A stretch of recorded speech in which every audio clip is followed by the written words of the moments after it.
Ramakrishna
Hare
देवघरा आला भक्ती सन्माने पूजिला पाहुणेर पंगती संत द्विजवृंदे शोभती पुढे आरंभ होणे कथा पुका माळा गंधाक्षता पाहुणेर पंगती संत द्विजवृंदे शोभती निळा म्हणे ब्रह्मानंदे नाचते उभयता आनंदे पाहुणेर पंगती संत द्विजवृंदे शोभती पांडुरंगा करू प्रथमा नमः पांडुरंगा करू प्रथमा पांडुरंगा करू प्रथमा नमः पांडुरंगा करू प्रथमा नमः करू चरणा संततिया चरणा संततिया चरणा संततिया जय जगवार गणपती जानिता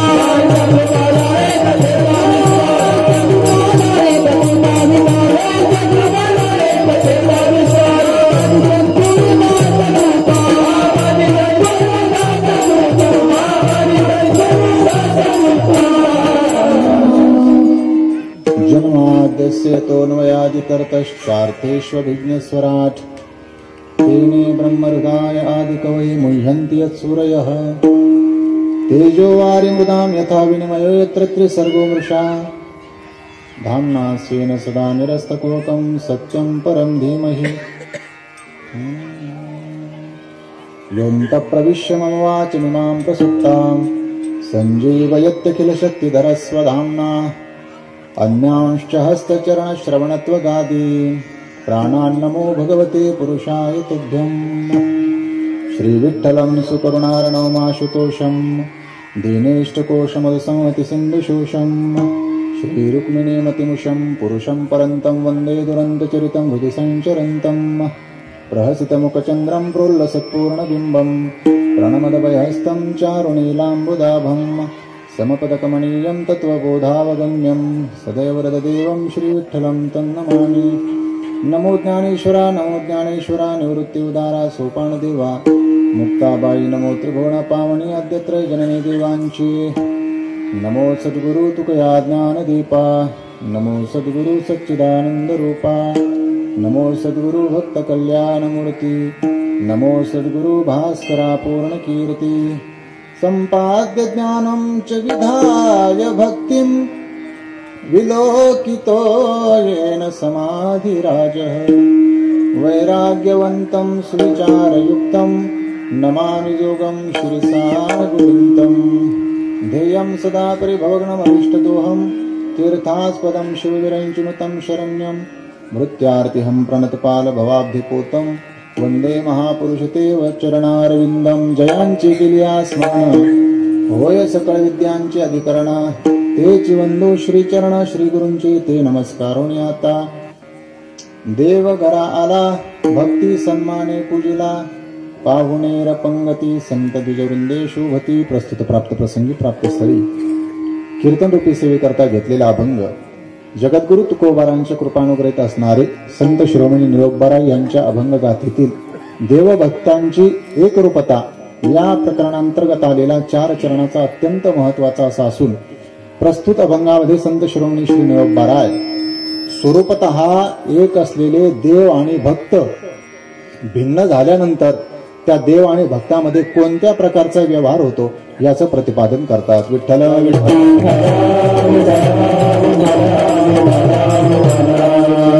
नियोजित वेळेमध्ये अभंगाचं चिंतन करायचं आहे, येण्यासाठी उशीर झालेला आहे, त्याबद्दल सर्वांची सर्वप्रथम मी दिलगिरी व्यक्त करतो, क्षमा प्रार्थी. आणि या ठिकाणी भगवान श्रीरामचंद्र प्रभूंच्या जन्मोत्सवाच्या निमित्ताने, रामनवमीच्या निमित्ताने, तसेच श्री हनुमानजी महाराजांच्या जयंतीच्या निमित्ताने चालू असणारा हा अखंड हरिनाम सप्ताह, ग्रंथ सम्राज्ञी भगवती ज्ञानेश्वरी पारायण सोहळा ज्ञानयज्ञ, नामयज्ञ तथा कीर्तन महोत्सव आणि या कीर्तन उत्सवातील या सप्ताहातील दुसऱ्या दिवसाची जी कीर्तनरूपी सेवा आहे ती आदरणीय आमचे ज्येष्ठ गुरुबंधू असणारे हरिभक्तपरायण रामदासजी महाराज पवार यांच्या प्रेरणेने, यांच्या आज्ञेने माझ्याकडे आलेली आहे. नियोजित वेळेमध्ये आपल्याला ही कीर्तनरूपी वाक पुष्पांजली श्री हनुमंतरायांच्या माऊली ज्ञानोबरायांच्या चरणी समर्पित करायची आहे. कार्यक्रमासाठी उपस्थित परिसरातील सर्व गुणीजन मंडळी, वारकरी मंडळी, टाळकरी मंडळी, आदरणीय हरिभक्तपरायण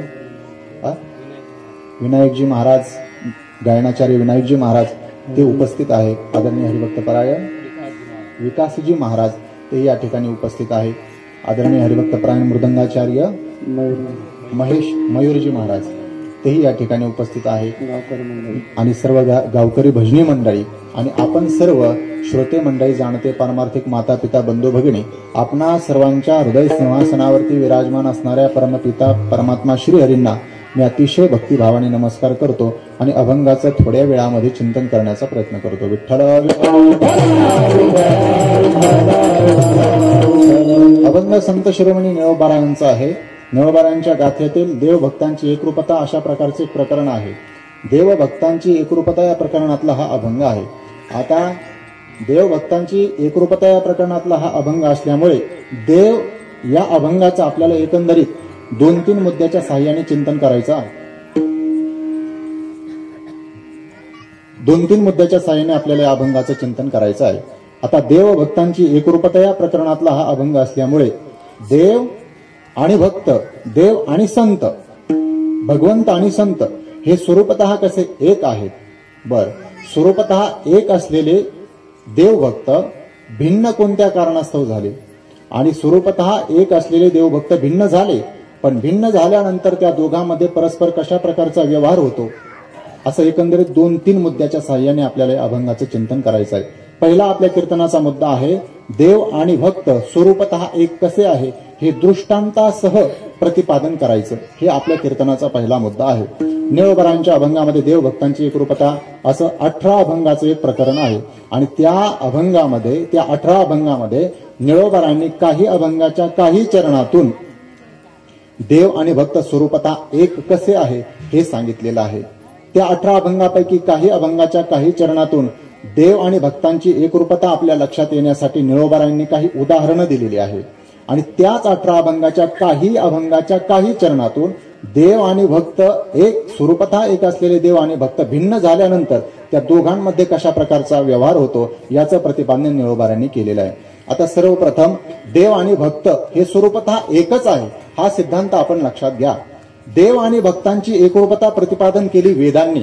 निळोबारायांच्याच प्रमाणाने जर आपल्याला पाहायचं झालं तर निळोबाराय असं म्हणतात, निळा म्हणे दोन्ही पिंड एक जीव,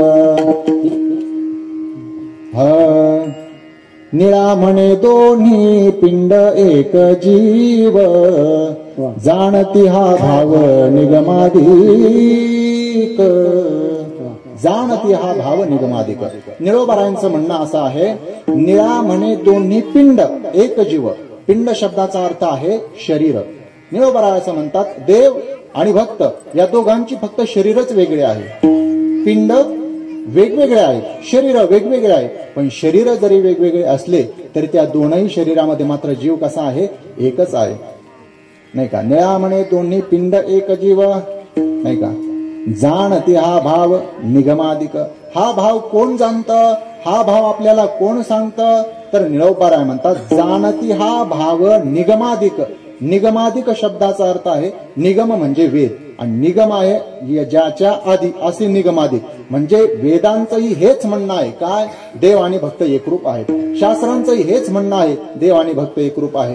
पुराणांचंही हेच म्हणणं आहे, देव भक्त एकरूप आहे. आणि त्या वेदाच्या श्रुती आणि श्रुतीच मूर्त रूपाने ज्यांच्या रूपाने प्रगट झाल्या ते संत, त्या संतांचं म्हणणं काय आहे, देव आणि भक्त एकच आहे. विठ्ठल. आपण बघितलं वेदाने काय प्रतिपादन केलं, देव भक्तांची एकरूपता. पण आपण एक सूक्ष्म चिंतन लक्षात घ्या. वेदाचा जर आपण विचार केला, 4 वेदाचा जर विचार केला तर समस्त वेद हे भगवान परमात्म्याच्या घोरण्यातून निर्माण झालेले आहेत, नाही का? ज्ञानोबराय म्हणतात ना, जयाची या निश्वासी प्रगटलेगा वेदराशी. भगवान परमात्म्याच्या घोरण्यातून हा वेदार्थ सागरू जया निद्रिताचा घोरू. भगवान परमात्म्याच्या घोरण्यातून वेदाची उत्पत्ती झालेली आहे. भगवान परमात्मा ज्या वेळेला योग निद्रा करतात, आपल्यासारख्या सामान्य माणसाच्या निद्रेचा, झोपेचा जर विचार केला तर सामान्याची निद्रा कशी असते? तो अज्ञानाची अनिदा घोरत होता बदबदा. आपली जी निद्रा असते, आपली झोप असते, ती अज्ञानाची असते. आणि आपण सगळे सामान्य माणसं झोपल्यानंतर घोरतोच. प्रत्येक माणूस हा घोरतोच, बरोबर की नाही? हो म्हणा.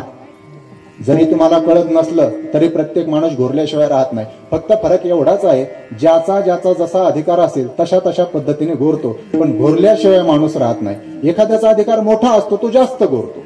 एखाद्याचा अधिकार त्याच्यापेक्षा कमी असतो, तो थोडं कमी घोरतो. पण घोरल्याशिवाय माणूस राहत नाही.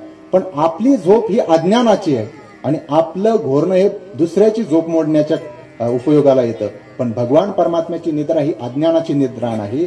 भगवान परमात्म्याची जी निद्रा आहे ती योग निद्रा आहे. आणि परमात्मा ज्या वेळेला योग निद्रा घेतात त्यावेळेला भगवंताच्या घोरण्यातून, निश्वासातून वेदाच्या राशी प्रगट झालेल्या आहेत. आणि म्हणून वेदाचा, आता जाऊ द्या, एक गोष्ट लक्षात घ्या, झोपेमध्ये बरलेल्या कोण्या माणसाचं कोणी काही मनावर घेतं का? घेत नाही.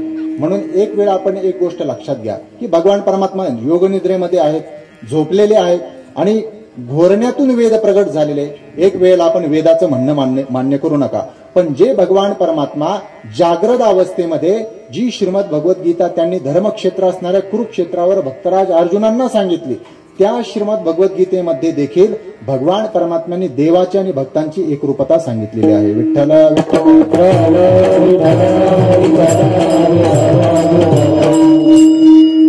गीतेचा जर आपण विचार केला तर गीता जागृत अवस्थेमध्ये सांगितलेली आहे का झोपलेल्या अवस्थेत सांगितलेली आहे? सांगा बरं. जागृत अवस्थेमध्ये सांगितलेलं आहे की नाही का? हा वेदार्थ सागरू जया निद्रिताचा घोरू तो स्वये सर्वेश्वरू प्रत्यक्ष अनुवादला, म्हणजे जागृत अवस्थेत अनुवादला. कोणाला अनुवादला? तर भक्तराज अर्जुनांना अनुवादला. अर्जुना संकट पडता जडभारी गीता सांगे हरी कुरुक्षेत्री. सांगण्याचं तात्पर्य जागृत अवस्थेमध्ये भगवंतांनी गीता सांगितलेली आहे. आणि त्या गीतेच्या 9व्या अध्यायामध्ये एक श्लोक आहे. कोणता? समोहम सर्वभूतेषु न मे द्वेष्योस्ति न प्रियः ये भजन्ति तुमां भक्त्या मयि ते तेषु चाप्यहम. या श्लोकाचं जर आपण चिंतन केलं तर भगवान परमात्मा म्हणता सर्वभूतेषु अहम समः समोहम सर्वभूतेषु सर्वभूतेषु अहम सर्व. सर्व भूतमात्राच्या ठिकाणी, प्राणी मात्रांच्या ठिकाणी मी कसा आहे? समान रूपाने आहे, नाही का? नमे द्वेष्योस्ति न प्रियः, मला कोणीही प्रिय नाही आणि मला कोणीही अप्रिय नाही. ये भजन्ति तुमां भक्त्या, असं जाणून जे माझी सेवा करतात, जे मला भजतात, जे माझा आश्रय करतात. ये भजन्ति तुमां भक्त्या मयि ते तेषु चाप्यहम, तेही माझ्या ठिकाणी निवास करतात आणि मीही त्या भक्तांच्या ठिकाणी निवास करतो, असा या श्लोकाचा अर्थ आहे. पण या श्लोकावरती भाष्य करत असताना भगवान ज्ञानोबाराय काय म्हणतात?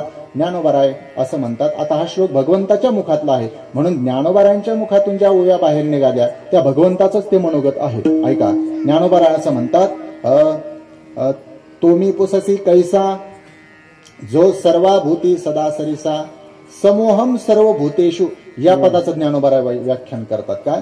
अर्जुनाला ज्ञानोबाराय असं म्हणतात, अर्थात भगवंत असं म्हणतात, अर्जुना जर तू मला विचारशील तो मी पुससी कैसा, नाही का, की भगवंता तू कसा आहेस, तर भगवंत म्हणतात जो सर्वाभूती सदा सरिसा, सर्व प्राणी मात्रांच्या ठिकाणी कसा आहे?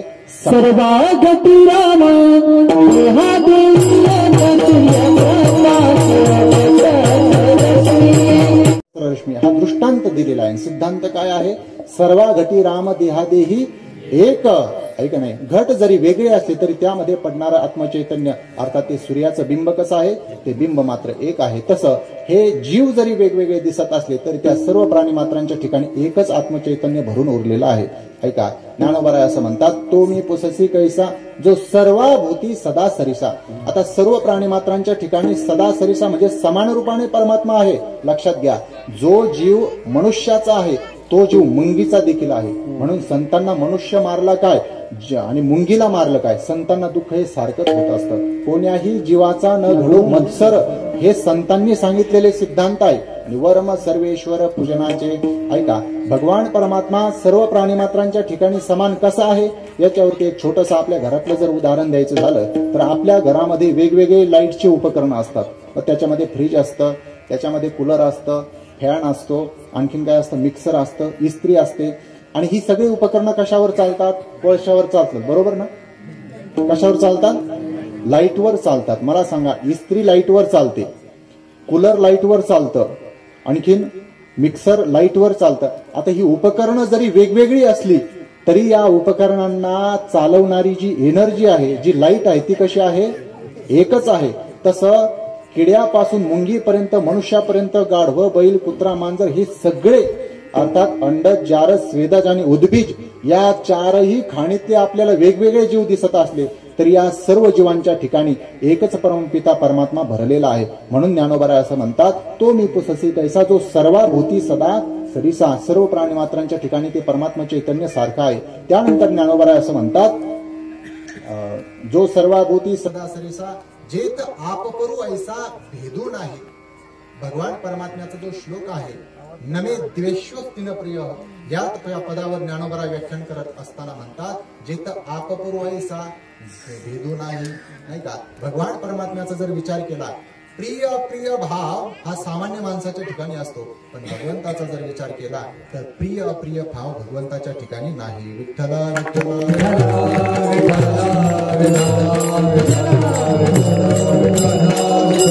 परमात्मा कसे आहे? सर्व प्राणी मात्रांच्या ठिकाणी समान आहे. परमात्म्याच्या ठिकाणी आपपर भाव नाही.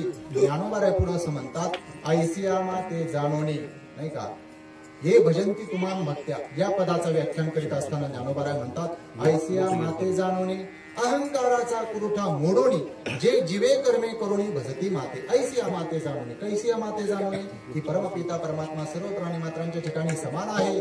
परमात्म्याच्या बाबतीत जर विचार केला तर परमात्म्याच्या ठिकाणी प्रिय अप्रिय भाव नाही. असं जो मला जाणतो आणि अहंकाराचा कर्तृत्वाभिमान सोडून जो कर्म करतो, ज्ञानोबा त्याच्या बाबतीत सांगत असताना म्हणतात, ऐसिया माते जाणोनी, जो अहंकाराचा कुरुठा मोडोनी, जे जीवे कर्मे करुणी भजती माते. आता पुढची ओवी अतिशय महत्वाची, ते वर्तते दिसती देही, ते जर या देहामध्ये कर्म करताना आपल्याला दिसत असले सर्वसामान्याला, ते भगवत भक्त जरी संसारिक कर्म करत असताना दिसत असले, ते वर्तते दिसती देही परी देही ना माझ्या ठाई. ज्ञानोबा अर्थात ज्ञानोबाच्या मुखातून भगवंत असं म्हणतात, ते देहामध्ये जर देहाचे व्यापार करत असताना, देहाचं कर्म करत असताना दिसत असले तरी ते देहावर नसतात, ते देहीना माझ्या ठाई, माझ्या ठिकाणी, माझ्या स्वरूपाच्या ठिकाणी त्यांचं चित्त झालेलं असतं. विठ्ठला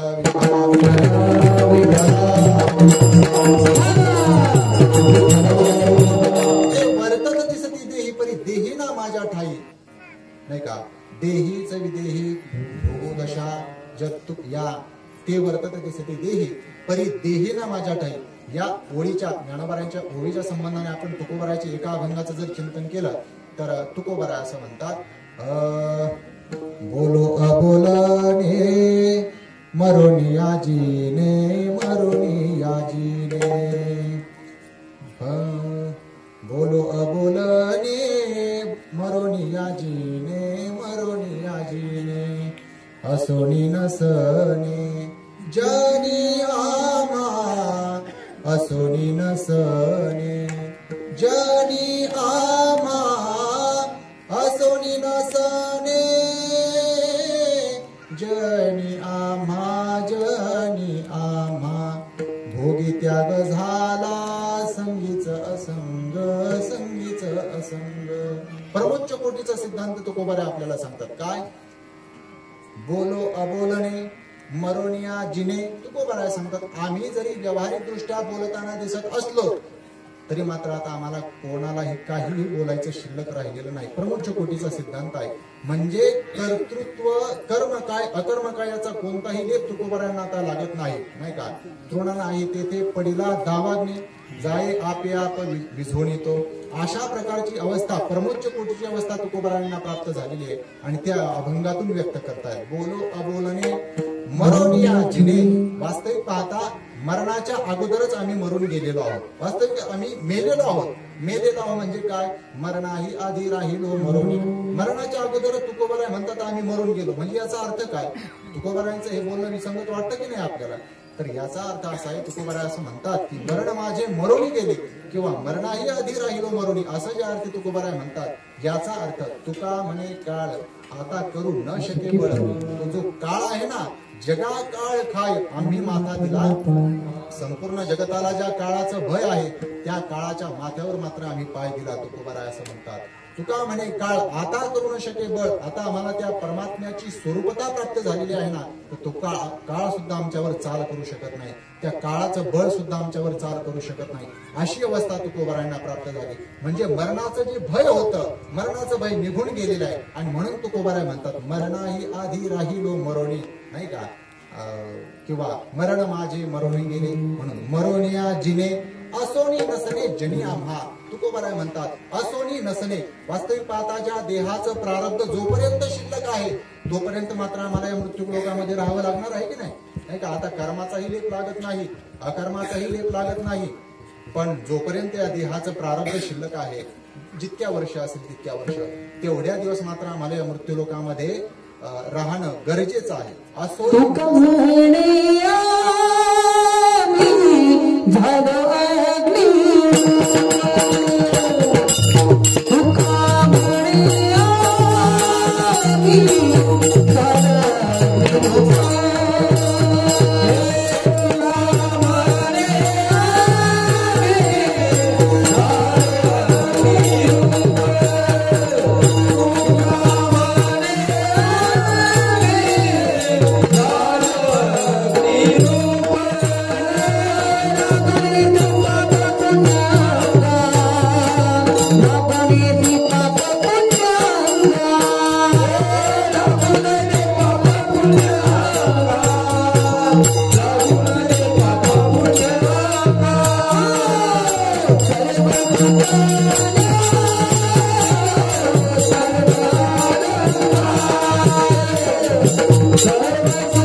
आमची अवस्था कशी झाली? अग्निरूप. मी अगोदर प्रमाण सांगितलं, तृण नाही तेथे पडिला दावाग्नी आणि जाय आपे आप भिजवून येतो. ज्या ठिकाणी गवतच नाही, तृण म्हणजे वाळलेलं गवत, आणि तिथे आपण कितीही अग्नी टाकण्याचा प्रयत्न केला, तिथं कुठली आग लागणार आहे का? लागणार नाही. तुकोबाराय म्हणतात की आम्ही अग्निरूप झालो. अग्नीमध्ये जसं काहीही टाका, अग्नी हा सर्व भक्षक आहे, सगळं जळूनच जातं की नाही? मग तुकोबाराय म्हणतात लागू निधी पाप पुण्य अंगा. जसं पाप घातक आहे, पाप आपण सर्वांना, पाप आवडतं का? पाप आवडतं का सर्वांना?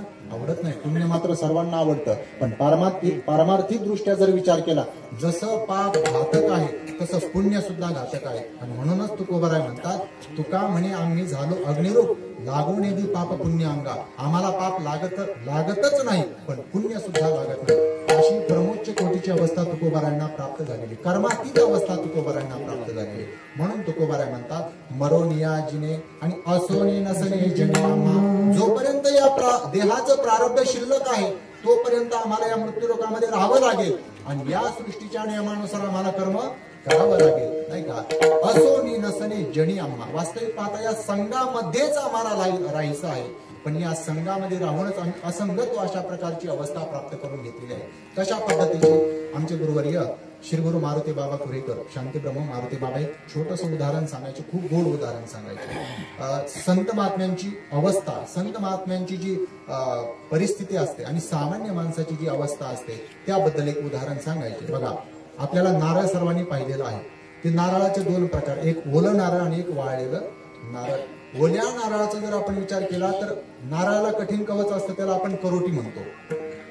आणि त्या ओल्या नारळाचा विचार जर केला तर त्या ओल्या नारळामध्ये सुद्धा खोबरं असतं, ते खोबरं ओलं असतं आणि त्या खोबऱ्याने त्या कठीण कवचाला म्हणजे करोटीला चिटकलेलं असतं, पकडलेलं असतं त्या खोबऱ्याने त्या करोटीला, नाही का. आणि दुसरं वाळलेलं नारळ, त्या वाळलेल्या नारळाचा विचार केला तर त्याच्यामध्ये खोबरं असतं, ते खोबरं वाळलेलं असतं आणि त्या खोबऱ्याने मात्र त्या कठीण कवचाला म्हणजे त्या करोटीला सोडलेलं असतं. आता बघा, दोन्ही खोबऱ्याचा विचार करा, दोन्ही खोबरं नारळामध्येच आहे, कठीण कवचाच्या आतच आहे. ओलही खोबरं त्या कठीण कवचाच्या करोटीच्या आतच आहे, पण त्या ओल्या खोबऱ्याने त्या कठीण कवचाला पकडलेलं आहे, त्या करोटीला चिटकलेलं आहे. आणि ओलही खोबरं त्या कठीण कवचाच्या आतच आहे, पण त्या ओल्या वाळलेल्या खोबऱ्याने त्या कठीण कवचाला सोडलेलं आहे. तसं सामान्य माणसं आहेत आणि संत महात्मे आहेत. आपल्यासारख्या सामान्याचा जर विचार केला तर सामान्य लोक संसारातच आहे आणि संसारालाच चिटकलेले आहेत, हे आपल्यासारखे सामान्य माणसं. पण संत महात्म्यांचा जर विचार केला तर तेही या संसारातच असतात, संसारामध्ये राहूनच जीवनमुक्तीची अवस्था, परमोच्च कोटीचं जीवनमुक्तीचा विलक्षण आनंद तिथे उपभोगत असतात. पण कशाप्रमाणे? त्या वाळलेल्या नारळाप्रमाणे. लागू निधी पाप पुण्य अंगा, ते त्या कठीण कवचाच्या आतच राहतं, पण त्या कठीण कवचाला त्याने सोडलेलं असतं. तसं संत महात्मे या जगतामध्येच राहतात, पण या संसाराला अंतःकरणापासून सोडलेलं असतं. विठ्ठल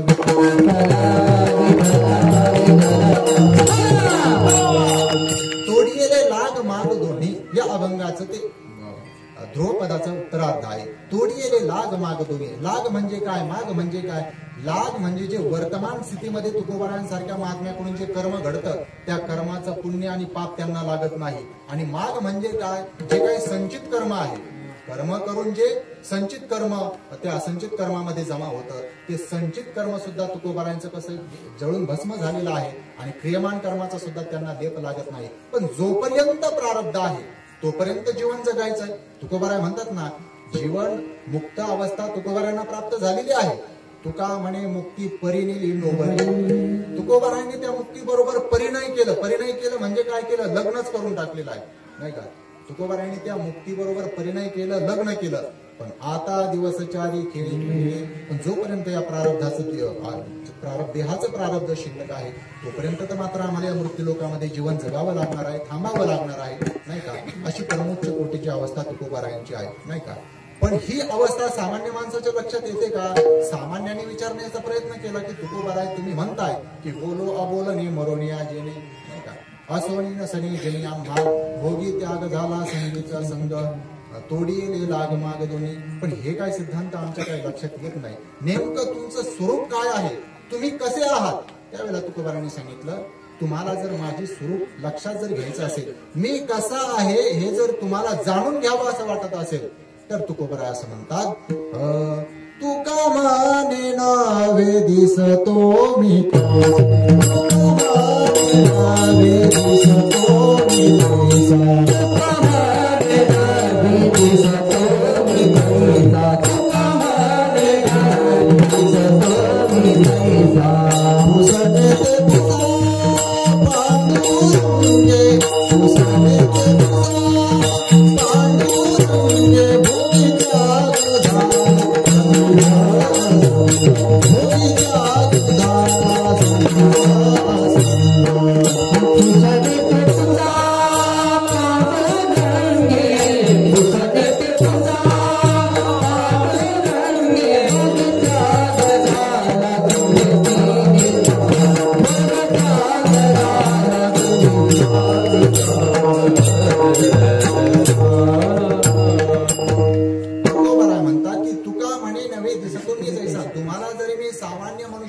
सामान्य दिसत असलो तर मी दिसतो तसा नाही. पुसणे ते पुसा पांडुरंग. माझ्या स्वरूपाबद्दल जर तुम्हाला जाणून घ्यायचं असेल तर ते पांडुरंगाला पुसा म्हणजे विचारा. मग पांडुरंगाला जर त्या लोकांनी कदाचित विचारलं असेल त्या काळामध्ये, तुकोबारायांच्या काळामध्ये, तर मग पांडुरंगाने तर कुठेतरी सांगितलेलं असेल का नाही हो? मग पांडुरंगाने कुठे सांगितलं हो? हेच 9व्या अध्यायामध्ये, समोहम सर्वभूतेषु नमे द्वेष्योस्ति न प्रिय हे भजन्ति तुमाम भक्त्या मैते तेषु चाप्यम. हे कोणी सांगितलेलं? हे पांडुरंगाने सांगितलेलं आहे की नाही. जेने गीता उपदेशिली ती ही विटेवरी माऊली आणि तोच अवतार धरी अलंकापुरी. ज्ञानाबाई सुंदरी तारावया विठ्ठल विठ्ठल.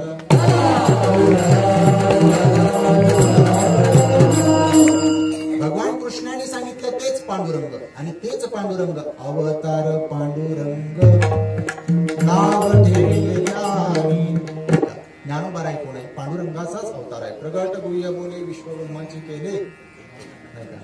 आणि विठ्ठला विठ्ठला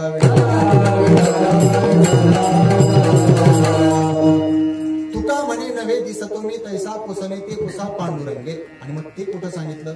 या 9व्या अध्यायामध्ये, या श्लोकामध्ये सांगितलेलं आहे. आणि या श्लोकावरती भाष्य करत असताना ज्ञानोबराय म्हणतात ते वर्तत दिसते देह. ते देहामध्ये वर्तन करत असताना दिसतात, पण ते देहावर नसतात. देहीच विदेही भोगू दशा, अशा प्रकारची अवस्था ते उपभोगत असतात. जीवनमुक्तीचा विलक्षण आनंद संत महात्मे भोगत असतात, उपभोगत असतात.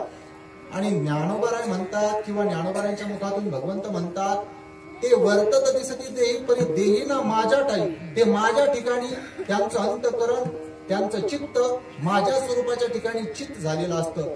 एवढंच नाही तर मीही तयाच्या हृदयी समग्र असते. मी सुद्धा त्यांच्या अंतकरणामध्ये, त्यांच्या हृदपद्म गोलकामध्ये समग्र रूपाने येऊन निवास करतो. विठ्ठला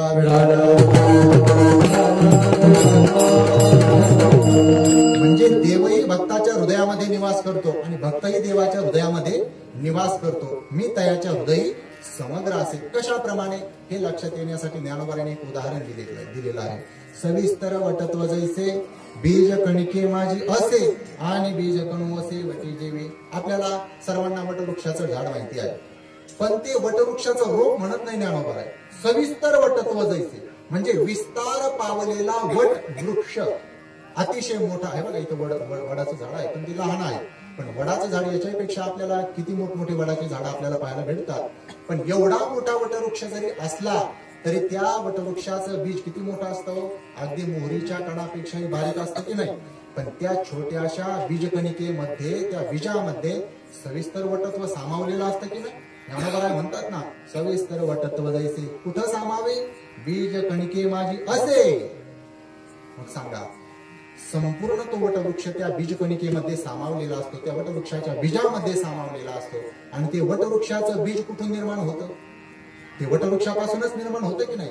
म्हणजे वटवृक्ष हा बीजामध्ये सामावलेला असतो आणि बीज हे वटवृक्षामध्ये सामावलेलं असतं. तसं भक्त भगवंतामध्ये सामावलेला असतो आणि भगवंत भक्तामध्ये सामावलेला असतो. कशा प्रकारे? सविस्तर वटत्व जैसे बीज कणिके माझी वसे आणि बीज कणू वसे वटी जेवे. विठ्ठला त्या पद्धतीने अतिशय महत्वाचा देव आणि भक्तांचा अभेद याच्यासाठी ज्ञानोबा असं म्हणतात तेवी आम्हा तया परस्परे. त्या भक्तांचा आणि माझा जर विचार केला तर आम्हा तया परस्परे, आमच्या दोघांमध्ये बाहेरी नामाचिंची अंतर आहे. फक्त नाम आणि रूपाचा भेद आहे. जर मी चतुर्भुज असेल तर माझे भक्त द्विभुज असतात. नामाचा फक्त काय आहे? भेद आहे. भगवान परमात्मा, कृष्ण परमात्मा अर्जुनाला म्हणतात, अर्जुना तुझं नाव जर अर्जुन असेल तर माझं नाव श्रीकृष्ण आहे. मी जर चतुर्भुज असेल तर तू द्विभुज आहे. बाहेरी नामाचिंची अंतर, फक्त नाम आणि रूपाचा भेद आहे. कोणामध्ये? देव आणि भक्तामध्ये. पण स्वरूपतः जर विचार केला, वाचुनी अंतवट वस्तू विचारे मी तेच ते. म्हणजे जर त्या दोघांचाही स्वरूपाचा जर विचार केला तर भक्त म्हणजेच देव आणि देव म्हणजेच भक्त.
देवते संत, देवते संत, देवतेच संत, देव आणि संत वेगळे. निमित्त त्या प्रतिमा. निमित्त काय? प्रतिमा शब्दाचा अर्थ आहे मनुष्य देह. संत या मनुष्य देहामध्ये लीला करतात. भगवंताचं आणि संतांचं शरीर वेगवेगळं आहे, पण स्वरूपतः जर आपण विचार केला तर ते स्वरूपतः एक आहे. तेवी आम्हातया परस्परे बाहेरी नामाची वाचुनी अंतवट वस्तू विचारे मी तेची ते. परस्पर त्यांच्यामध्ये फक्त नामरूपाचाच भेद आहे, पण स्वरूपतः विचार केला तर ते दोघे एकच आहे. आणखी श्रीमद भगवद्गीतेच्या 10व्या अध्यायामध्ये स्वतः भगवंताने 10व्या अध्यायामध्ये स्वतःच्या 75 मुख्य विभूती सांगितलेल्या आहेत. आणि त्या विभूती सांगत असताना भगवान परमात्मा म्हणतात अश्वत्थ सर्व वृक्षाणा महर्षी नांच नारद, अनेक विभूत्या भगवंतांनी सांगितल्या, परंतु 5 पांडवांमध्ये माझी विभूती कोण आहे हे सांगत असताना भगवंत म्हणतात पांडवानां धनंजय. ज्ञानोबा असं विचार करतात, ज्ञानोबा त्याच्यावरती व्याख्यान करतात, तेवी सोमवंशी तुम्हा पांडवा माझी अर्जुन तो मी जाणावा, म्हणून एकमेकाच्या प्रेम भावा बिघडू न पडे. अर्जुना तुम्हा पांडवांमध्ये माझी विभूती कोण असेल तर माझी अर्जुन तो मी जाणावा. अर्जुना तूच माझी विभूती आहे, म्हणूनच आपल्या एकमेकाच्या प्रेम भावा बिघडू न पडे. तुझ्यामध्ये माझ्यामध्ये जो प्रेमाचा भाव आहे, जे प्रेम आहे याच्यामध्ये कुठल्याही प्रकारचा चढ उतार होत नाही. या प्रेमामध्ये आपल्या दोघांच्या प्रेमामध्ये कुठल्याही प्रकारचा बिघाड होत नाही. एवढंच काय तुवा संन्याशी होऊन जनी चोरून नेली माझी भगिनी. अर्जुना तू नाही का संन्यासी झाला आणि माझी स्वतःची बहीण असणारी सुभद्रा चोरून नेली. हो एवढ्या आदराने पण नाही नेली, चोरून नेली, परंतु तरी देखील माझ्या मनामध्ये विकल्प उत्पन्न झाला नाही. परी विकल्प नुपजे म्हणे, विकल्प उत्पन्न न होण्याचं कारण का? कारण तू आणि मी जरी देहाने वेगळे असलो तरी स्वरूपतः मात्र कशी आहोत एक आहे. ज्ञानोबा म्हणतात ना परी विकल्प नुपजे म्हणे, तू मी दोन्ही स्वरूप एक, स्वरूप एक. आपल्या दोघांचं स्वरूप मात्र कसं आहे एक, फक्त नामाचा आणि रूपाचा भेद आहे. विठ्ठल भगवान परमात्मा ज्या वेळेला ज्ञानोबा समाधिस्थ झाले आळंदी या ठिकाणी, अलंकापूर क्षेत्रामध्ये ज्ञानोबा समाधिस्थ झालेले आहे. संपूर्ण अवताराला येण्याचं प्रयोजन पूर्ण करून ज्ञानोबा समाधिस्थ झाले नाही का. ज्ञानदेवे घेतले दान हृदयी धरुनिया ध्यान, समाधी बैसला निर्वाण कथा कीर्तन करीतो नाही का. देवे निवृत्ती आणि धरली दोन्ही कर, जातो ज्ञानेश्वर बैसावया. 3 वेळा तेव्हा जोडिले कर कमळ, झाकिलेले डोळे ज्ञानदेव. ज्ञानोबा समाधिस्थ झाले, पुढे ज्ञानेश्वरी ठेवले वगैरे समाधीचा मोठा प्रसंग आहे. आणि जेव्हा ज्ञानोबा समाधिस्थ झाले तो प्रसंग आपण डोळ्यासमोर आणा. त्यावेळेला सगळे संत कासावीस झालेले आहेत, सर्वांच्या डोळ्यामधून अश्रुधारा वाहत आहेत, सर्वांचं अंतकरण गदगद झालेलं आहे. अनेक संत महात्मे जपी तपी संन्यासी त्या ठिकाणी आलेले आहेत. स्वतः पांडुरंग परमात्मा आहे, रुक्मिणी आई साहेब आहेत आणि ज्ञानोबारायावरती जीवापाड प्रेम करणारे नामदेवराय त्या ठिकाणी उपस्थित आहेत. नामदेवरायांची तर अतिशय बिकट अवस्था आहे, अंतकरण गदगद झालेलं आहे, भयंकर रडत आहे. रुक्मिणी आई साहेबांनी देवाला सांगितलं, देवा नामदेवरायांचं जरा सांत्वना करा, त्यांची समजूत काढा. त्यावेळेला भगवान परमात्मा नामदेवरायांच्या बरोबर संवाद करत असताना ज्ञानोबारायांचं स्वरूप कसं आहे हे सांगतात. देव म्हणतात, अर्थात पांडुरंग परमात्मा म्हणतात, देवा नामा हे बघ देव म्हणे नाम्या पाहे, ज्ञानदेव मीची आहे, तो आणि मी नाही दुजा. ज्ञानदेव आत्मा माझा, ज्ञानदेव आत्मा माझा, देव म्हणे नाम्या पाहे. देव नामदेवरायांची समजूत काढतात. काय नामदेवा हे बघ स्वरूपतः विचार कर, उपाधी भेदाने तू विचार करू नको. देव म्हणे नाम्या पाहे, ज्ञानदेव मीच आहे. ज्ञानोबाराय आणि माझ्यामध्ये कुठल्याही प्रकारचा भेद नाही, तो आणि मी नाही दुजा.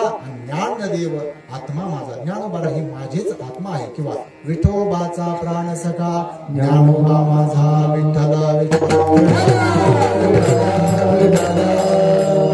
ज्ञानोबारायांचाही विचार करा, जर भगवंत म्हणत असतील ज्ञानोबारायामध्ये आणि माझ्यामध्ये कुठल्याही प्रकारचा भेद नाही, ज्ञानोबाराय सुद्धा म्हणतात.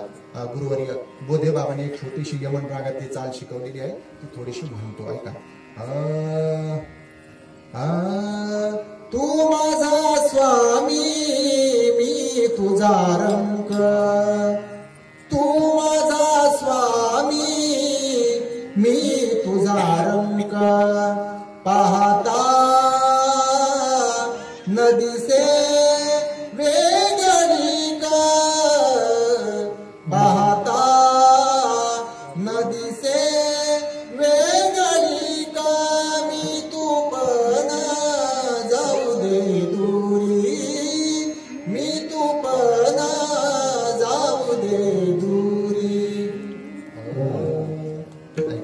विठ्ठल विठ्ठल. ज्ञानोबाराय भगवंताच्या बाबतीत बोलत असताना म्हणतात की तू माझा स्वामी देवा, तू माझा स्वामी आहे, मालक आहे, प्रभू आहे. पण माझा जर विचार केला तर मी तुझा रंक, मी तुझा दास आहे, सेवक आहे, किंकर आहे, नाही का. परंतु तू जरी माझा स्वामी असला आणि मी जरी तुझा सेवक असलो तरी स्वरूपता जर आम्ही विचार करू गेलो, पाहता न दिसे वेगळी स्वरूपता जर विचार केला तर आपल्या दोघांमध्ये कुठल्याही प्रकारचा भेद नाही. मी तू पण जाऊ दे दुरी आणि एकची घोंगडी पांघरू हरी. विठ्ठल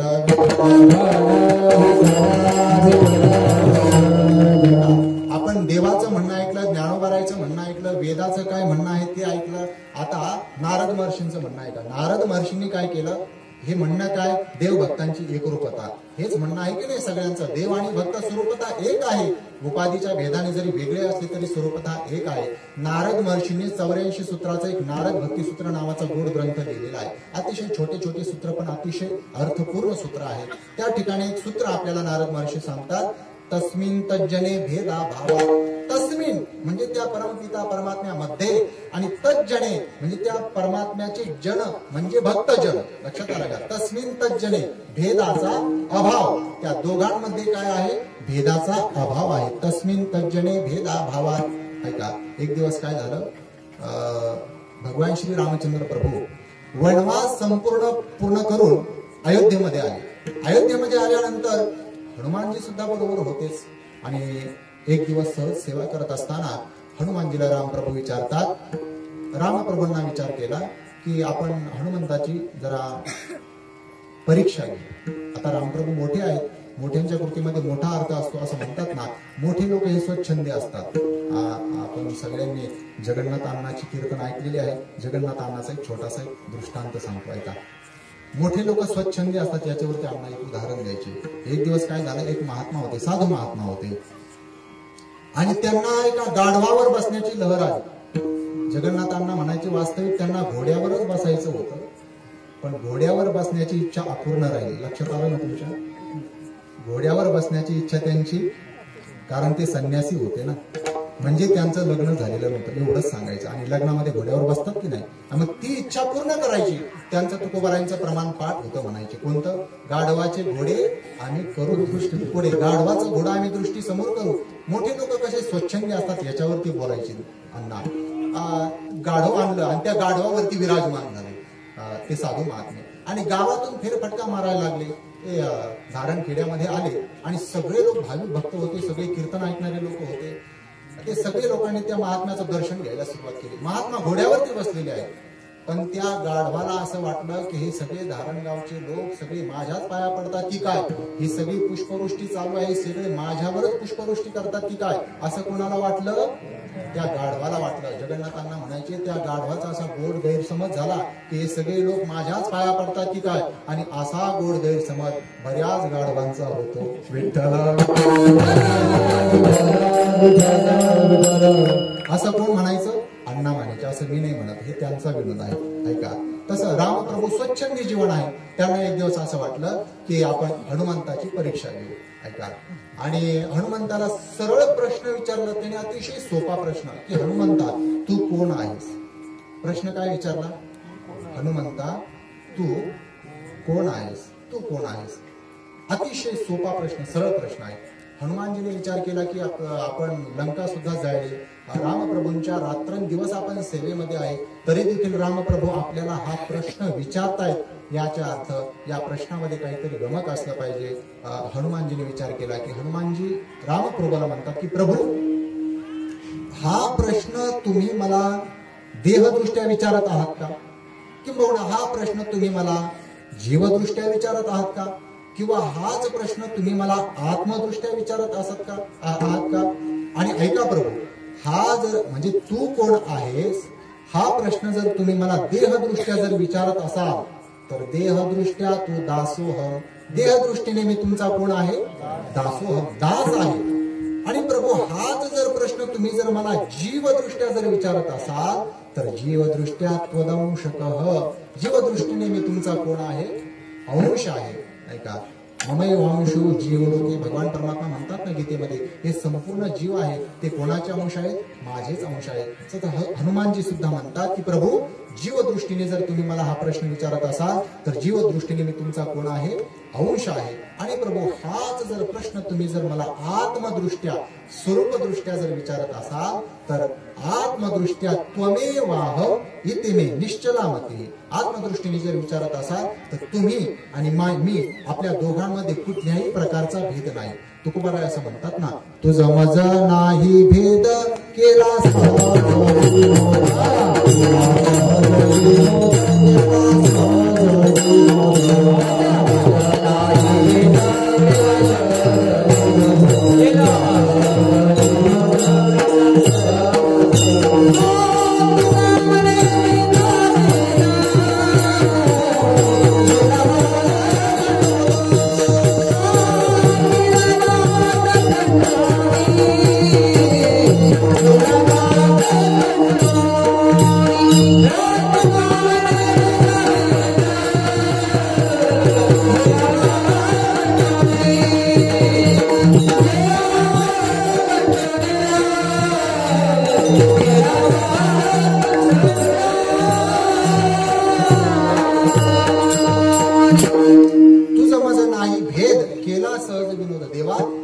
माझ्यामध्ये कुठल्याही प्रकारचा भेद नाही. आपण नाम आणि रूपाने, उपाधीच्या भेदाने जरी वेगळं असले तरी स्वरूपतः कसे आहोत?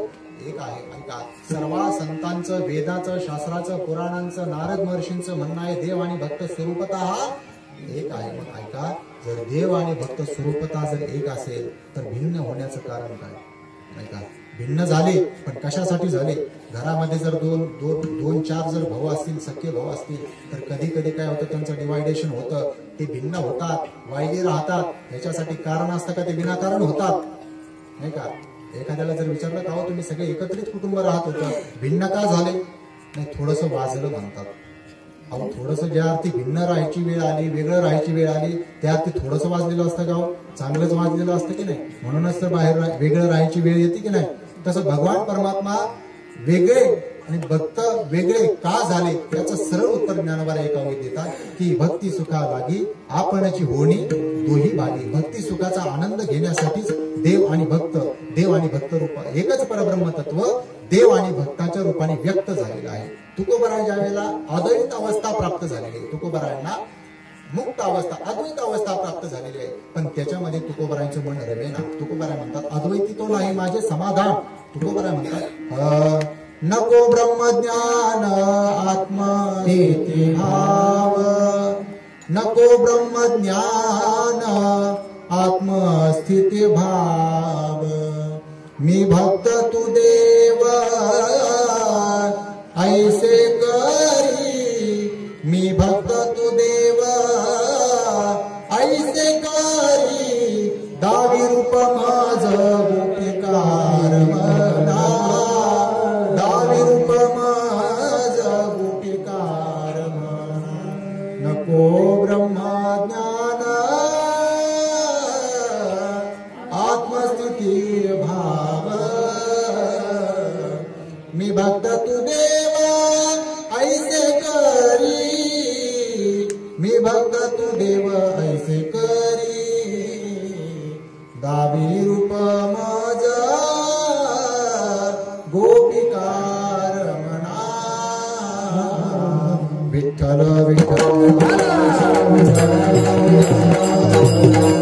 अद्वैत अवस्था प्राप्त झाली पण त्यामध्ये तुकोबारायांचं म्हणणार आहे मेना अद्वैती तो नाही माझे समाधान, म्हणून मी भक्त तू देव ऐसे करी, नाही का? भक्तीचे आवडी झाले भिन्न. निळोबाराय म्हणतात भक्ती सुखाचा आनंद घेण्यासाठी भगवान आणि भक्त या दोन रूपाने एकच परब्रह्म तत्व व्यक्त झालेलं आहे. बरं, ठीक आहे, देव आणि भक्त स्वरूपतः एक आहे, वेगळे झाले कशासाठी? भक्ती सुखाचा उपभोग घेण्यासाठी. बरं, वेगळे झाल्यानंतर त्या दोघांमध्ये परस्पर काय व्यवहार होतो? तर देव भक्ताच्या घरी येतो आणि भक्त त्याची सर्व आदराने, सर्व सन्मानाने त्याची पूजा करतात. देव घरा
देवभक्त स्वरूपता एकच आहे. भक्तीचा उपभोग, भक्ती सुखाचा उपभोग घेण्यासाठी भिन्न झाले आणि भिन्न झाल्यानंतर एकच परब्रह्म तत्व देवाच्या रूपाने आणि भक्ताच्या रूपाने व्यक्त झाल्यानंतर तो देव भक्ताच्या घरी काय येतो आणि भक्त त्या भगवंताची पूजा काय करतात, असा व्यवहार त्यांच्या दोघांमध्ये होतो. निळोबाराय म्हणतात ना, स्वामी एक म्हणवी दास आवडी स्वरूप केले. एक स्वतःला स्वामी म्हणून घेतो तर एक स्वतःला दास म्हणून घेतो. जो स्वतःला स्वामी म्हणून घेतो तो भगवंत असतो. जो स्वतःला दास म्हणून घेतो, सेवक म्हणून घेतो, तो कोण असतो? भक्त असतो. ते संत असतात, नाही का. एक बैसे सिंहासनी कर जोडून एक उभा. एक सिंहासनावरती विराजमान होतो, देव बैसले सिंहासनी, आणि कर जोडून एक उभा. जो सेवक असतो, 9 वाजले वाटतं, नाही का, जो सेवक असतो तो कर जोडून उभा, अर्थात सेवेची वाट पाहत भगवंताच्या दारामध्ये भक्त कर जोडून म्हणजे हात जोडून उभा राहत असतो. म्हणून भगवंत भक्त पूजिती भगवंता, भगवंत पूजी आपुल्या भक्ता. भगवंत भक्ताची पूजा करतो आणि भक्त सुद्धा काय करतात? भगवंताची पूजा करतात, नाही का. भगवंताला जर बघितलं तर संत महात्म्यांच्या अंतःकरणामध्ये समाधान प्राप्त होत असतं. तुकोबाराय म्हणतात ना, आता कोठे धावे मना, आता कोठे धावे मना, तुझे चरण देखलिया. भाग गेला, शिन गेला आणि अवघा झाला आनंद. तुकोबारायांना देवाची चरण कमल पाहिल्यानंतर आनंद होतो. तसं देवाला देखील तुकोबारायांसारख्या संत महात्म्यांना जर भेटले देव तर देवाला सुद्धा आनंद होतो. किंबहुना देव असं म्हणतात, तो पहावा हे डोहाळे म्हणून मज अचक्षुचेनी डोळे, हातीचेनी लीला कमळे पूजू तयाते, नाही का. तयाचे आम्हा व्यसन, तो आमचे निधी निधान, किंबहुना समाधान तो मिळते. तो जर भक्त आम्हाला जर भेटला, तो जर भक्त आमच्या बरोबर जर आला तर आम्हाला समाधान प्राप्त होतं. तुकोबारायांना जसं समाधान प्राप्त होतं भगवंताला भेटल्यानंतर, तसं भगवंताला सुद्धा समाधान प्राप्त होतं भक्तांना भेटल्यानंतर. म्हणून भक्त पूजिती भगवंता, भगवंत पूजी आपुल्या भक्ता. अशा प्रकारचा व्यवहार देव आणि भक्तामध्ये होतो. एक 5 मिनिटं ऐका, 9:15 पर्यंत आपण फक्त 5 मिनिटं ऐका. निळोबारायांचा अभंग आहे. निळोबारायांच्या जीवनातला एक प्रसंग आहे. निळोबारायांचं जे गाव आहे, मूळ गाव आहे निळोबारायांचं पुणे जिल्ह्यामध्ये शिरूर. घोड नदीच्या तीरावर निळोबारायांचं गाव आहे ते शिरूर. निळोबारायांचा जन्म हा शिरूरला झाला. त्या ठिकाणी भगवान रामलिंगाचं देवस्थान आहे. रामलिंग भगवान शिवजीचं त्या ठिकाणी मंदिर आहे. त्या शिवलिंगाला रामलिंग नाव का पडलं तर भगवान रामप्रभू वनवासामध्ये असताना शिरूरला आले आणि घोड नदीच्या त्या पात्रातील वाळू घेतली, त्याचं शिवलिंग तयार केलं आणि भगवान शिवजीचा पूजन करावा असा रामप्रभूंचा नियम असायचा. म्हणून त्या ठिकाणी भगवान शिवजीचं शिवलिंग तयार केलं आणि पूजा अर्चा केली. पण त्या ठिकाणी ते वाळूचं शिवलिंग परत नदीमध्ये विसर्जित न करता तसंच ठेवलं आणि तेच शिवलिंग आज तागायत आहे. भगवान श्री रामप्रभूंचा आता कालच रामनवमीचा आपण उत्सव करून आलेलो आहोत. रामप्रभूचा अर्थात चैत्र शुद्ध नवमीला रामप्रभूंचा अवतार झालेला आहे आणि सूर्यवंशामध्ये झालेला आहे. सूर्यवंशामध्ये प्रभूचा अवतार झालेला असल्या कारणामुळे आपण इतरत्र जे शिवलिंग पाहतो ते उत्तराभिमुख असतात. उत्तर दिशा कोणती आहे? इकडं आहे का? पण त्या शिरूर या ठिकाणी, जाऊ दे कुठे असो, शिरूर या ठिकाणी जे शिवलिंग आहे, शिरूर या ठिकाणी जे शिवलिंग आहे त्या शिवलिंगाचं मुख म्हणजे जी सावंक आहे ते पूर्वाभिमुख आहे. पूर्वाभिमुख कारण का? सूर्य हा पूर्वेला उगवतो आणि रामचंद्र प्रभू सूर्यवंशामध्ये प्रगट झाल्यामुळे पूर्वाभिमुख शिवलिंग केलं आणि रामप्रभूंनी त्या लिंगाची स्थापना केली म्हणून नाव रामलिंग पडलं. निळोबारायांचे पूर्वज असणारे बाबाजी मकाशीर म्हणजे निळोबारायांचे 8वे पूर्वज आहे ते, आणि त्या बाबाजी मकाशीरांच्या 9व्या पिढीमध्ये संत शिरोमणी निळोबारायांचा जन्म झालेला आहे. मुकुंद पंत मकाशीर यांच्या वगैरे ऐका, त्या ठिकाणी निळोबारायांचा जन्म झाला. तोही रामलिंग भगवंताच्या नवसानेच झालेला आहे. मुकुंद पंतांनी नवस केलेला आहे शिवरात्रीच्या दिवशी की माझ्या पोटी मुलगा प्राप्त व्हावा, नाही का. आणि भगवान शिवजीने देखील स्वप्नामध्ये एक पुत्र तुझं लागून भक्त शिरोमणी देईल, तुझा मी पुत्र देईल, पण तो पुत्र भक्त शिरोमणी असेल. झालं काय? निळोबारायांचा जन्म झाला, लग्न पण झालं आणि गावातली मंडळी निळोबारायांकडं वडिलोपार्जित कुलकर्णी पद आलेलं होतं. कुलकर्णी पद कोणाला म्हणावं? पूर्वी गावचा कारभार पाटील पाहिजे आणि त्या पाटलाला एक कारकून लागायचा बघा. लिखापडीचं काम करण्यासाठी एक लिपिकाची गरज असायची, एक सहाय्यकाची गरज असायची, आणि तो सहाय्यक म्हणजेच कुलकर्णी. निळोबारायांकडे ते काम होतं. गावातील भावकीने त्रास दिला. नागवांना मकाश्री म्हणजे त्यांची भावकी होती निळोबारायांची. मकाश्री निळोबारायांचं आडनाव आहे. कुलकर्णी हे त्यांचं पद आहे, कुलकर्णी पद. नागवांना मकाश्रांनी थोडासा त्रास दिला. आता भावकी त्रास दिसत असते, माझ्यापेक्षा तुम्हाला जास्त अनुभव आहे ऐका. आणि मग निळोबारायांना त्रास झाला. किती त्रास झाला नाही का. निळोबारायांना शिरूर हे गाव सोडून जावं लागलं. निळोबारायांनी विचार केला आणि हातामध्ये पाणी घेतलं, घरादारावर तुळशीपत्र ठेवलं आणि त्याच ठिकाणी संकल्प केला. काय?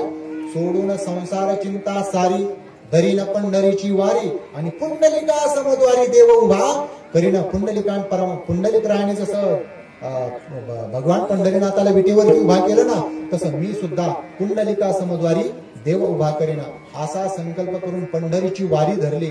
आणि पुन्हा पारनेर म्हणजे नगर जिल्ह्यातलं पारनेर त्या ठिकाणी निळोबारा आलेले आहेत. शिरूर गाव सोडून आलेले आहेत. तुकोबारांची कीर्ती त्यांच्या कानी आली. रांजणगावचे असणारे संतोबा पवार मोठे भगवत भक्त होते, त्यांच्याकडून तुकोबाराची कीर्ती निळोबारायांनी ऐकली. त्यांना असं वाटलं आपण तुकोबाराचं देखील दर्शन घ्यावं. तुकोबारा अगोदरच वैकुंठाला गेलेले होते, त्यांचा कार्यकाल समान नाही. तुकोबारा वैकुंठाला गेल्यानंतर निळोबारांचा जन्म आहे. आणि मग निळोबाराय पंढरपूरला गेले, आळंदीला गेले. आळंदीला गेल्यानंतर निळोबारायांनी ज्ञानोबारायांची आरती केली. जयदेव जयदेव जय ज्ञान सिंधू नामस्मरणे तुमच्या तुटे भवबंधू. तिथूनच 30 किलोमीटर अंतरावर असणाऱ्या देहूला गेले आणि त्या ठिकाणी तुकोबारायांचे धाकटे चिरंजीव असणारे तपोनिधी नारायण महाराज यांची भेट झालेली आहे. तुकोबारा वैकुंठाला गेलेले आहेत आणि नारायण महाराजांच्या मुखातून निळोबारायांनी सर्व तुकोबारांचं चरित्र ऐकलं. आणि चरित्र ऐकल्यानंतर सहज त्यांच्या ऐकता गोष्टी परमार्थ पोटी दृढावे, अनुतापासी दुनिव चढे, वैराग्य वाढे चढावडी. अशी अवस्था संतांचं चरित्र ऐकल्यानंतर होते की नाही? होत असते. तसंच निळोबारायांना देखील झालं. आता तुकोबारांनी माझ्यावरती अनुग्रह करावा अशी इच्छा होती. निळोबारांनी काय केलं? पारनेर या ठिकाणी 42 दिवस अनुष्ठान केलं. परिणाम भगवंत आले. पण निळोबारा असं म्हणतात, निळा म्हणे आम्ही नोळखोची देवा, तुकोबारांचा धावा करीत असे देवा, आम्ही तुला ओळखत नाही असं उद्धटपणाने म्हटले नाही. ते नामदेवरायांचा विचार जर केला तर नामदेवराय देवाबरोबर नामदेवराय बोलायचे, देव नामदेवरायांबरोबर बोलायचा, पण मंदिरापुरताच मर्यादित नामदेवराय देव पाहायचे. पण तोच परमात्मा सर्वत्र भरलेला आहे याचा अनुभव नामदेवरायांना नव्हता. का? तर नामदेवरायांनी सद्गुरूंना शरणागती केलेली होतं नामदेवरायांनी. तसं निळोबारांना असं वाटलं सद्गुरू शिवाय जगातला देव कळत नाही, म्हणून स्वामी सद्गुरू तुकोबारा यांचाच आम्ही धावा करत आहोत. निळोबाराय म्हणतात, निळा म्हणे आम्ही ओळखूची देवा, आम्ही देवाला जाणत नाही. मग काय करा? तुकयाचा धावा करीत असे. तुकया स्वामी सद्गुरुनाथे हात ठेविला मस्तकी, प्रसाद देऊनी केले सुखी. प्रसाद देऊन निळोबारायांना सुखी केलेला आहे. आपला विना त्यांच्याकडे दिलेला आहे. गळ्यामध्ये तुळशीची माळ घातलेली आहे. निळोबाराय पंढरपूरला पायीवारीला जायचे आणि पहिला मुक्काम नगर जिल्ह्यामध्ये पिंपळनेर या गावामध्ये, म्हणजे पारनेरला ते राहायचे. नागेश्वराच्या मंदिरामध्ये पूजनाचं काम करायचे ते. आणि पारनेर ते पिंपळनेर त्यांचा पहिला मुक्काम पडायचा पंढरपूरला जात असताना पिंपळनेरला. आणि त्या पिंपळनेरला रामचंद्रभाऊ मकाशीर म्हणून एक गावचे पाटील होते. त्यांना महारोग जडलेला होता. सर्व अंग सडलेलं होतं, अंगातून दुर्गंधी येत होते, रक्त वाहत होतं, फू वाहत होता. आणि त्यांचे पुत्र असणारे म्हणजे त्या रामचंद्र गाजरे यांचे पुत्र असणारे भुलोजी पाटील गाजरे यांनी त्या पिंपळनेरमध्ये असणाऱ्या पिंपळेश्वर भगवान शिवजीला नवस केला की माझ्या वडिलांचा जर आजार बरा झाला तर मी मोठा उत्सव करेन, मोठा भंडारा करेन, मोठं अन्नदान करेन. मग त्या पिंपळेश्वर महादेवाने एका साधूचं रूप घेतलं. रामचंद्र पाटील गाजरे यांच्या घरी भिक्षांदेही केली. आणि त्या ठिकाणी भुलोजी पाटील गाजरे यांना सांगितलं की पारनेर निवासी एक महान वैष्णव, महान भगवत भक्त असणारे निळोबाराय पंढरपूरला जात असताना त्यांचा पहिला मुक्काम पिंपळेश्वराच्या मंदिरामध्ये पडतो. त्यांना तुम्ही त्या घरी आणा, त्यांचा आदरातिथ्य करा, त्यांना नमस्कार करा, त्यांचा यथासांग सत्कार करा आणि त्यांच्या करवी रामचंद्र पाटलांच्या कपाळी बुक्का लावा. ते रामचंद्र पाटील महारोगातून मुक्त होतील. का? भगवान परमात्म्याला निळोबारायांची जी धवल कीर्ती आहे ती जगताच्या समोर आणायची होती, म्हणून हा चमत्कार, म्हणून हा प्रसंग आहे. ऐका, निळोबाराय पिंपळनेरला आले. भुलोजी पाटलांनी त्यांना घरी आणलं आणि त्यांना विनंती केली की माझ्या वडिलांवरती काहीतरी कृपा करा. निळोबारायांनी त्यावर रामचंद्र पाटलांच्या मस्तकाला बुक्का लावलेला आहे आणि गळ्यामध्ये तुळशी हार घातलेला आहे.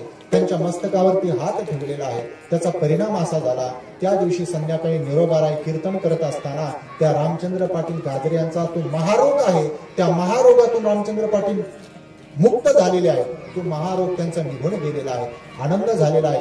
किती वैद्य केले, किती हकीम केले, किती डॉक्टर केले, पण आम्हाला त्याचा गुण आलेला नाही. पण निळोबारायसारख्या तपस्वी महात्म्याने आपल्याला स्पर्श केला, बुक्का लावला, महारोगातून मुक्त झालो. आता त्याच निळोबाराला आपण आपल्या गावामध्ये राहण्यासाठी एक वाडाच दान देऊन टाकू. म्हणून त्या काळामध्ये त्या रामचंद्र पाटील गाजरे, आजही गाजरेचे लोक त्या ठिकाणी आहेत, आणि त्यांनी निळोबारायांना राहण्यासाठी एक वाडा दिलेला आहे. त्याचं दानपत्र सुद्धा आम्हाला पाहायला भेटलं. त्याचे गोपाळांना माकाशीर म्हणून आहे निळोबारायांचे 13वे वंश, त्यांच्याकडे ते जागेचं दानपत्र, त्या वाड्याचं दानपत्र अजून सुद्धा आहे.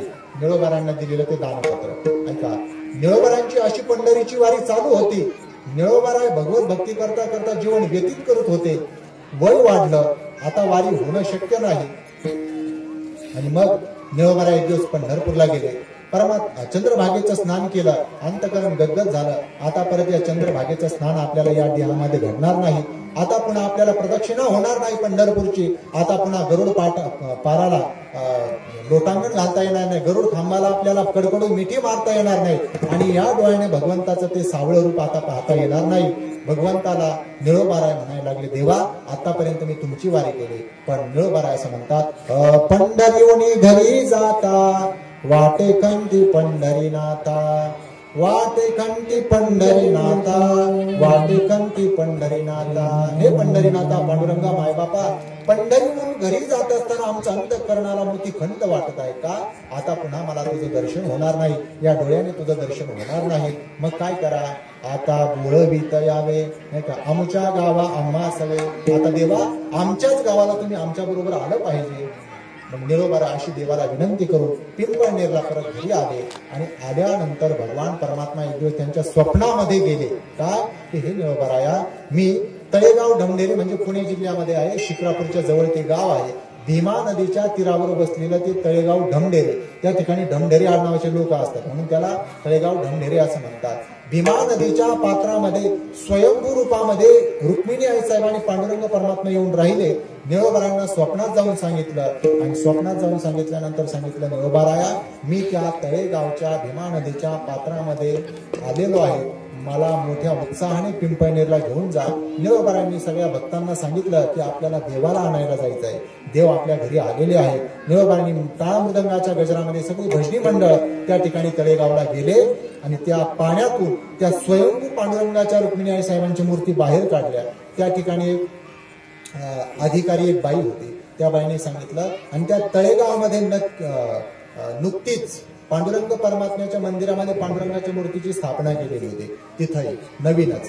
त्या बाईने असं सांगितलं की आमच्या मंदिरामध्ये पांडुरंगाची मूर्ती स्थापन केली की तुम्ही घेऊन जा, आणि या तळ्यामध्ये स्वयंभू रूपामध्ये असलेली पांडुरंगाची मूर्ती ती आमच्या मंदिरात स्थापन करण्यासाठी आम्हाला द्या, कारण तळेगावमध्ये मूर्ती त्या सापडलेल्या आहे, म्हणून त्या मूर्त्यांवरती आमचा अधिकार आहे. निळोबारायांनी सांगितलं, ठीक आहे, जशी देवाची इच्छा, तुम्ही मूर्त्या घेऊन जा.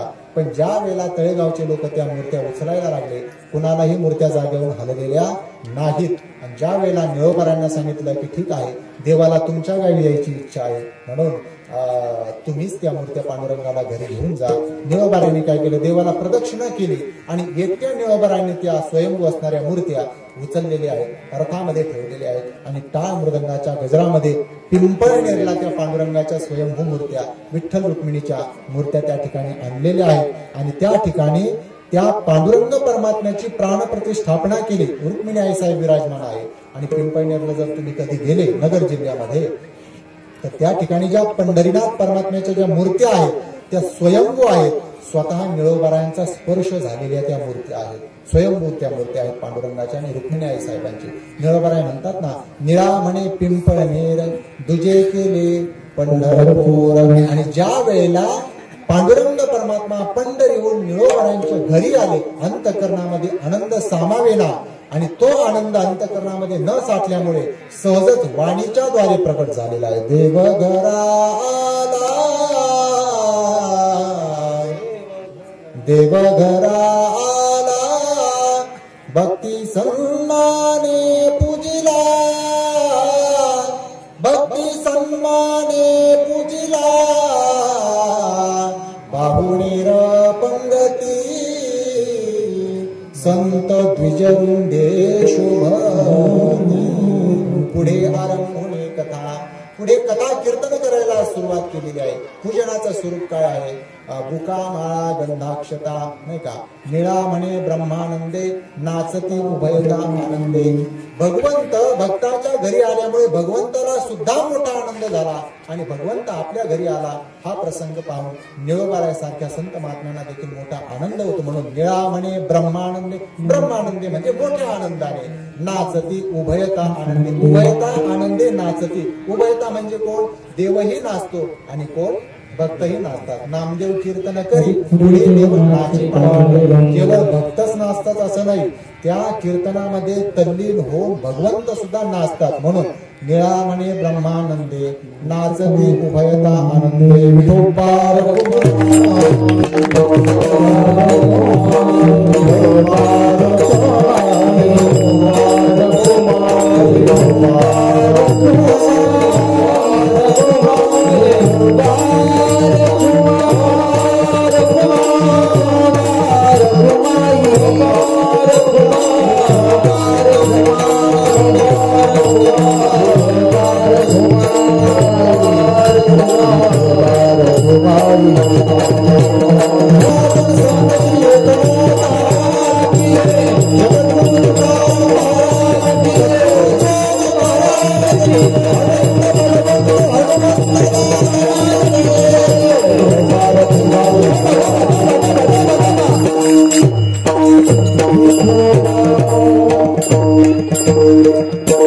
येण्यासाठी थोडासा उशीर झाला, तरीही वेळेपेक्षा थोडासा जास्त वेळ आपला घेतलेला आहे, त्याबद्दल सर्वांची दिलगिरी व्यक्त करतो. नियोजित वेळेमध्ये या अभंगावरती थोडंसं चिंतन करण्याचा प्रयत्न केला. जे काही योग्य असेल ते आमच्या स्वानंद सुखनिवासी सद्गुरू श्री जोग महाराज वारकरी शिक्षण संस्थेतील श्रोत्रिय ब्रह्मनिष्ठ कृपाळू सद्गुरुवर्य, त्यामध्ये प्रामुख्याने शांतब्रह्म श्री गुरु मारुती बाबा कुरेकर, श्री गुरु भजन विष्णू बोधे बाबा, श्री गुरु भास्कर बाबा, श्री गुरु माणिक शास्त्री बाबा, त्याचप्रमाणे गुरुवर्य डॉक्टर बाबा शिंदे माऊली असतील, मोठे माऊली असतील, आदी करून या सर्व संत महंताचं आहे. त्यांच्या चरणाजवळ बसून जे काही शिकायला मिळालं आणि त्यांच्याकडून जे काही ऐकलं ते तुमच्या समोर उभा राहून मी प्रगट केलेलं आहे.